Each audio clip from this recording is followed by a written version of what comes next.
fishing aisle are incredible.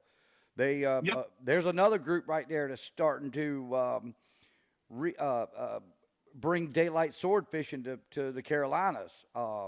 Yes, sir. They've set out to do that. They're great guys. Jamie Huff, another one, incredible personality and everything. But I'm a really ask an off the wall question right here, and you're an incredible marketer.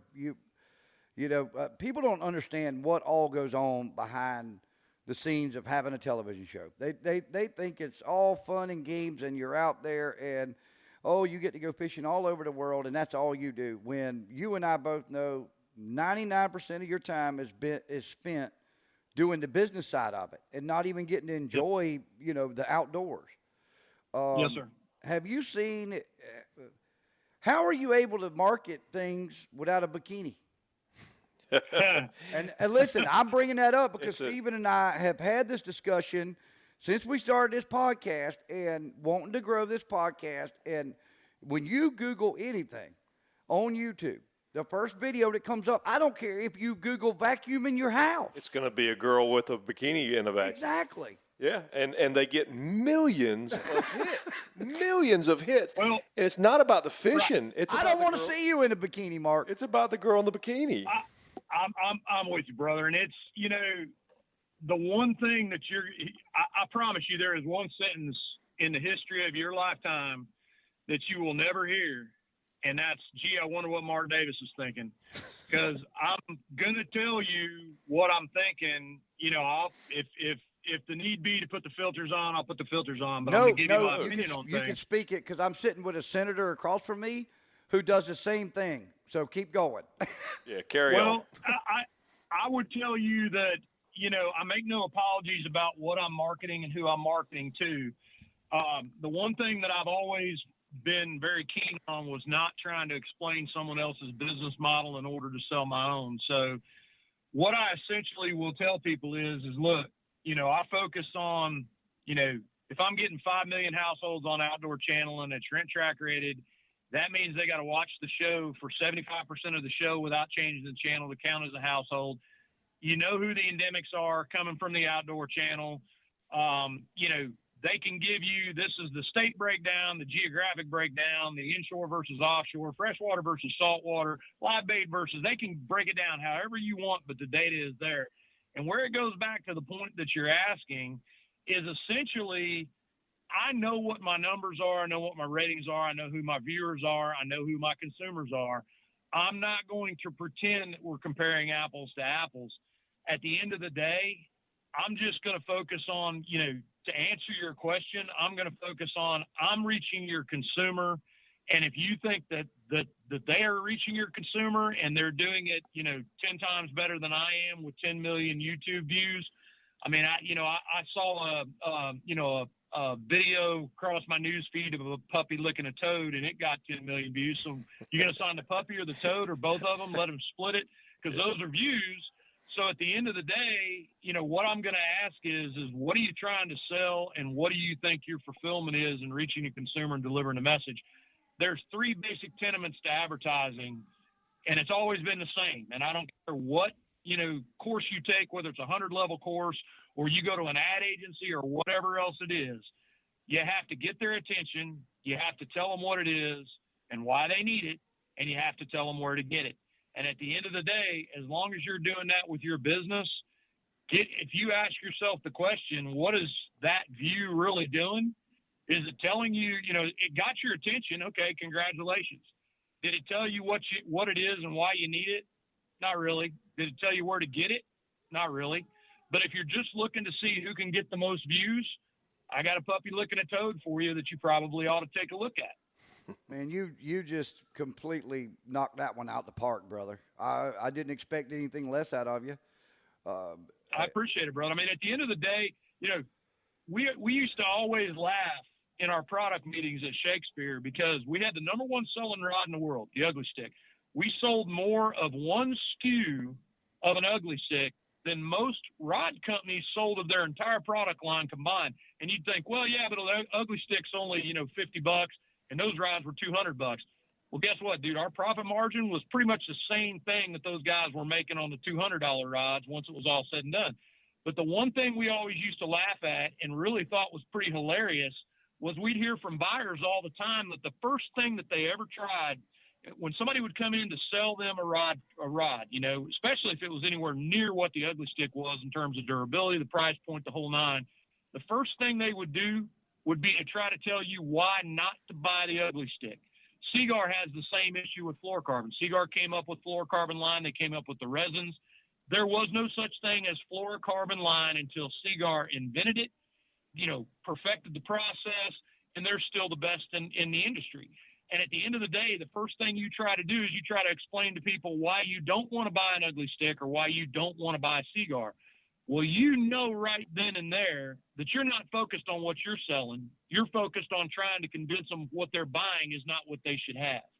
So that's where you turn around and you literally flip the script on that and say, look, I'm not going to try to argue that, because if you want apples, buy apples. You want oranges, buy oranges. I'm one or the other, but I'm not both. Here's what I have. Here's where the focus is. Here's where your consumer is. Here's where your demographic is. I fall right within these parameters, and here's how many people I reach. Here's what I cost. You interested? And leave it at that.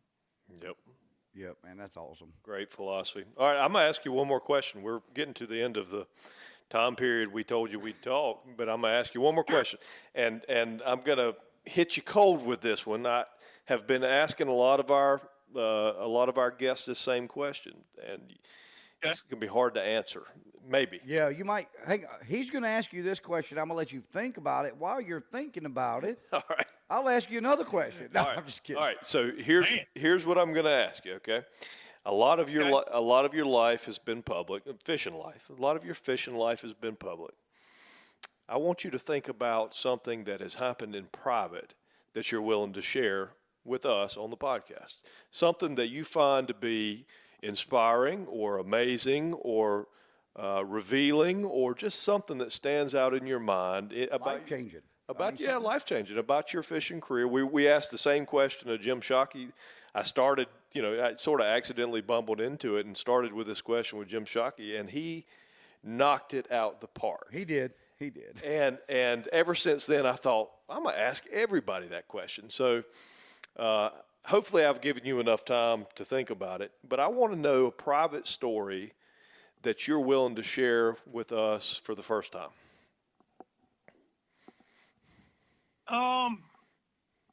It'd probably have to be in relationship, it'd probably be in relation to the family versus the business. I'm 53 years old, and I've been doing big water adventures for 16 years, and it was my focus. It was my life. It was all the things that, essentially were important to me. And there's always trade-offs. I mean, there's positives working for yourself. There's positives, setting your own schedule, being able to go the places that you go. And if you really look at my life, I do make this statement regularly when people say, man, you got it made, get to fish, go all over the world, do whatever you want to do. And I look at them and I say, be careful what you ask for, because probably the most, I'm not going to cry boo-hoo or anything about it, but there's been some things that have hit me recently and lately. Throughout my career, I've had situations where, I was going to get a Shakespeare tattoo, quite honestly, within a couple of years of us getting sold. I thought that was my life. I thought that was, going to be the biggest thing that's going to happen. I'd been there for 13 years. Now I'm looking at Big Water Adventure season 16 and, shot it the first year. So technically 17 years. But to circle back to your question, with COVID and all the things that have happened, the pivotal moment for me was to stop and look at it and go, okay, I'm not an aspiring 20-year-old anymore. I'm not a building 30-year-old anymore. I'm not arriving where I've always wanted to be at late 40s.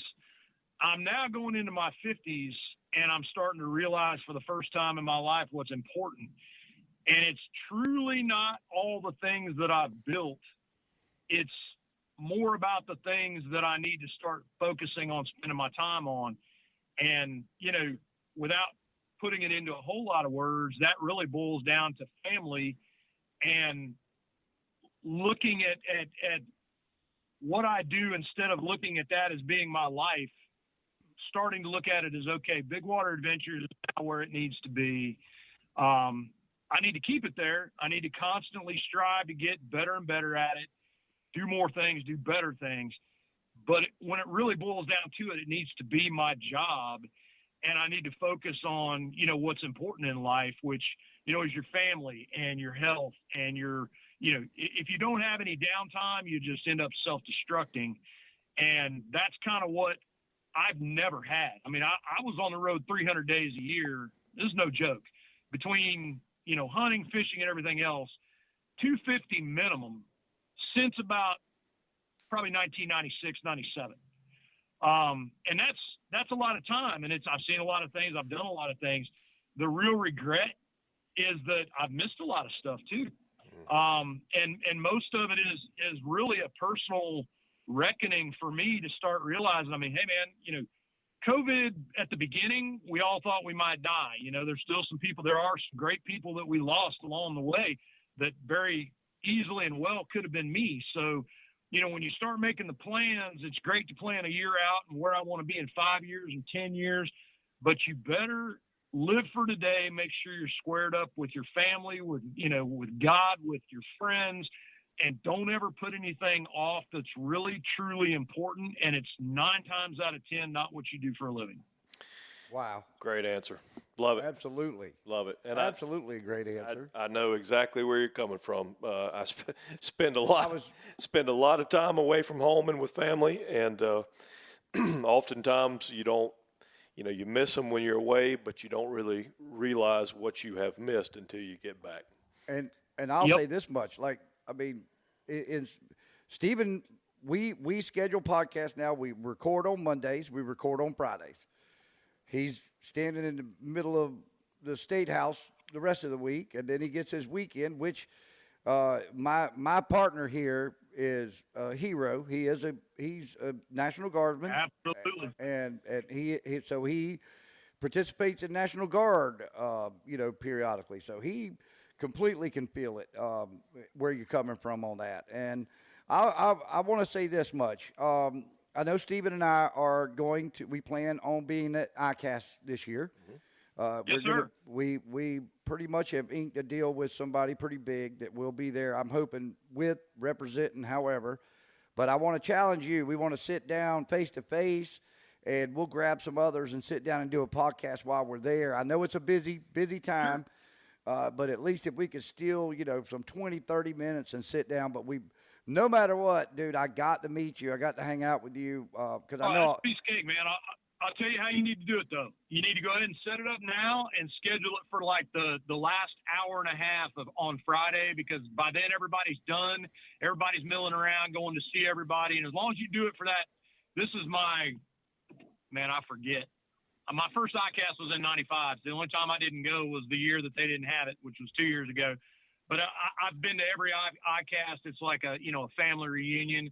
But yeah, I absolutely will do that. I want to do that. That's awesome that you guys are going to be there. And, it's to that point, that Friday is my daughter's birthday, and there's absolutely nothing I can do about it because that's part of what we talked about. And, at the end of the day, everybody wants to be remembered, but who do you want to be remembered by, and how do you want to be remembered? And, my daughter is probably got a better head on her shoulders about it than I would, because that's all she's known. She's 13. So, she gets it, but she also is very well known for saying, Daddy, I don't care what we do. Let's spend a day together, but just please leave your phone at home. Mm-hmm. That kind of stuff. And that's kind of the growing process that has made me realize that I may be really good at some of the things I do, but personal growth comes from within. And the first thing you got to do is know that you need it. Wow. Yep. Fantastic. What a great one. Mark, thank you so much for spending the hour with us. We are honored that you've come on the podcast, Trilogy Outdoors. Honored that you'd spend this time with us and share some words of wisdom. And Inglis, hey, I'll close us out. I'm gonna close us out, but one last word. Hey, Why don't you close? Why don't you real quick tell everybody to go get checked with their skin? We didn't get to cover that real quick. Apply your sunblock liberally and often. Go see your dermatologist at least once a year and go to